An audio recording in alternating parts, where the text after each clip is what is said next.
পুজো কমিটিদের নিয়ে অনুষ্ঠিত হলো প্রশাসনিক সভা। শনিবার ধূপগুড়ি পুরসভার নবনির্মিত অডিটোরিয়ামে সমস্ত পুজো কমিটি কর্মকর্তাদের নিয়ে পুজো সংক্রান্ত বিভিন্ন বিষয় নিয়ে আলোচনা করা হয়।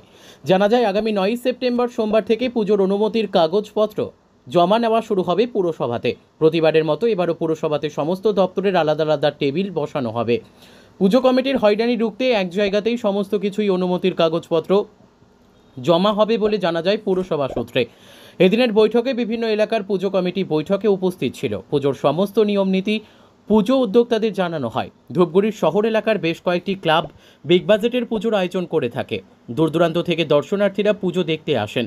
দর্শনার্থীদের কথা ভেবে পুজোতে এবার পুলিশ প্রশাসনের তরফে বাড়তি নজরদারি চালানো হবে বলে জানা গিয়েছে। বৈঠকে উপস্থিত ছিলেন ধূপগুড়ির মহকুমা শাসক পুষ্পা দোলমা লেপচা, মহকুমা পুলিশ আধিকারিক গিলসেন লেপচা, বিধায়ক নির্মল চন্দ্র রায়, বিডিও সঞ্জয় প্রধান, পুর প্রশাসক মণ্ডলীর chairman Bharati Barman, vice chairman Rajesh Kumar Singh, দমকল বিভাগের আধিকারিক বিপ্লব ঠাকুর সহ প্রশাসনিক আধিকারিকরা। মহকুমা শাসক বলেন, পুজো কমিটি নিয়ে বৈঠক করা হলো। সোমবার থেকে পুজোর অনুমতির কাগজপত্র জমা নেওয়া শুরু হবে। ধূপগুড়ি থেকে অনুপম চক্রবর্তীর রিপোর্ট, আমাদের টিভি।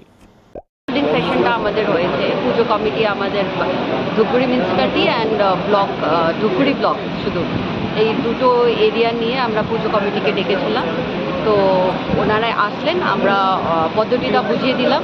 আর আমরা সিঙ্গল উইন্ডো সিস্টেম আমাদের ব্লকে আর মিউনিসিপ্যালিটিতে খোলা হচ্ছে। তো আশা করি কোনো ওনাদের অসুবিধা হবে না।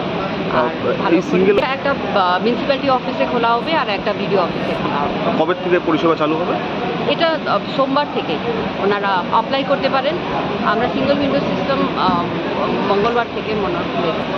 এখন আপাতত অনলি ফর দুর্গা পুজো, ঠিক আছে। কালী পুজোর জন্য পরে আবার হবে, সেম পদ্ধতিটা ফলো হবে, কিন্তু ওটা পরে হবে।